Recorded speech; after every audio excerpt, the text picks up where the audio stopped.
Andrew, throughout your whole life, you've worked in conflict resolution and human rights. You've held positions in conflict zones like Iraq, South Sudan, Afghanistan, and the Balkans. Given your experience, how would you describe the escalation and pace of moves that we've seen in Ukraine over the past 24 hours? I would say it's, I mean, at risk of hyperbole, but it actually, very sincerely, is the biggest event of my lifetime. It's bigger than 9/11, it's bigger than anything else. This is the most astonishing thing. However many warnings we got from US intelligence, and they turned out to be absolutely correct in their assessments of what's going to happen, this is absolutely vast. There has not been, since September 1939, when Germany invaded Poland, there hasn't been a war that started with an invasion of one country in Europe, of one country by another. This is huge. That's how I would characterize it.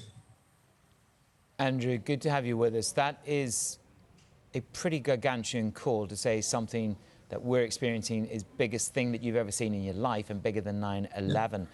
Are we underassuming, Andrew, the scale up that we could see and how long this could last? I have no idea how long it will last or how far he wants to go. I wouldn't have expected it. I mean, despite the intelligence warnings we were getting, I wouldn't have assumed we were going to get this, because it's hard for me, or indeed anybody, to see the calculus in Putin's mind. Why does he really think it's worth it? Because clearly Ukraine was no threat whatsoever to Russia as Russia. What it was a threat to was, as a liberal democracy that in 2014 overthrew a corrupt pro-Moscow dictator and started putting out feelers towards the West. That is the threat to Putin. The idea that a liberal democracy could take root in the former Soviet Union and therefore might undermine what he's doing in Moscow. And how far he's going to go, I have no idea. I cannot imagine how he thinks it's in his interest, but he does. When you describe a shock at the pace of how things have moved and a surpriseness that perhaps many saw, even though the U.S. intelligence was spot on, how does the West respond to the fast pace of these changes?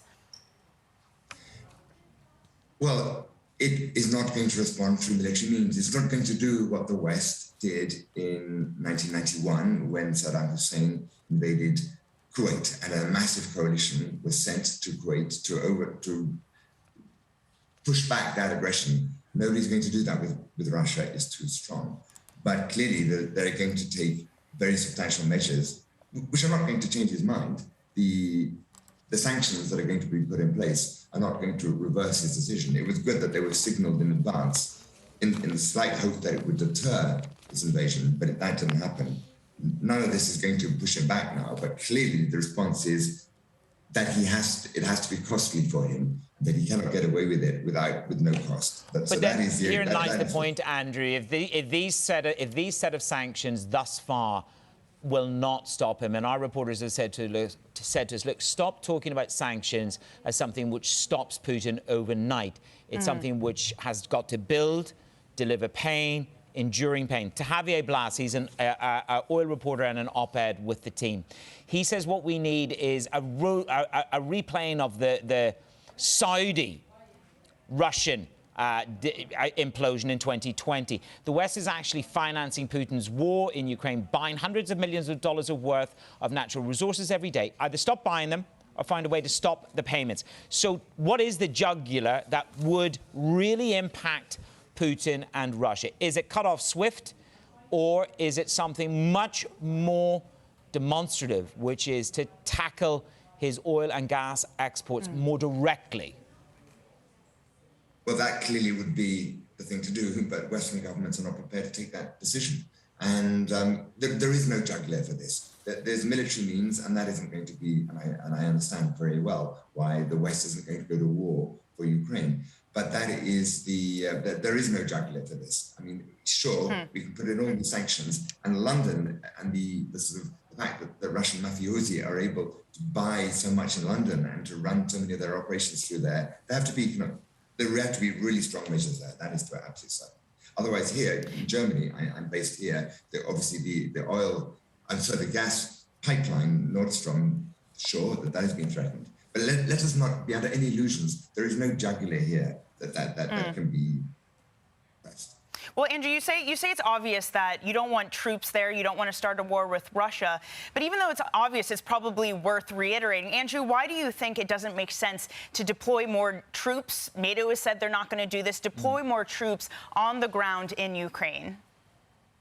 Because Russia is an extremely important military power with nuclear weapons, and nobody wants to go and take a fight with it. I mean, let's also say, this is really clear-cut. What happened in 1994, the Americans, Russians, and the British made an agreement with the Ukrainians that they would give up their massive nuclear arsenal post-Soviet, and in return for security and economic guarantees. They had been ripped up, and it is an absolutely appalling state of events, and the West should be pretty much ashamed that it has got to the stage where Putin is able to do that without having to pay a price. But short of full-on war, I just don't see the Western government ready to take that measure. It doesn't mean it's morally correct to do so, but... Andrew, as we let you go on that line, we're about to speak to the advisor of the French Foreign Ministry. The West has failed. Has Europe spectacularly failed in its support of Ukraine?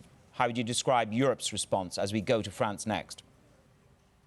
Very quickly, Putin has taken this calculation because he thought the West was disunited. He thought that with what Trump was doing in America, threatening NATO, and just generally weakening its posture internationally, he thought what was happening in the UK with Brexit, which he strongly supported, Putin did, he assumed that with the divisions in the West, there wasn't going to be a strong stance. At least there has to be the unity that the West has been so lacking in recent years. That is literally the only thing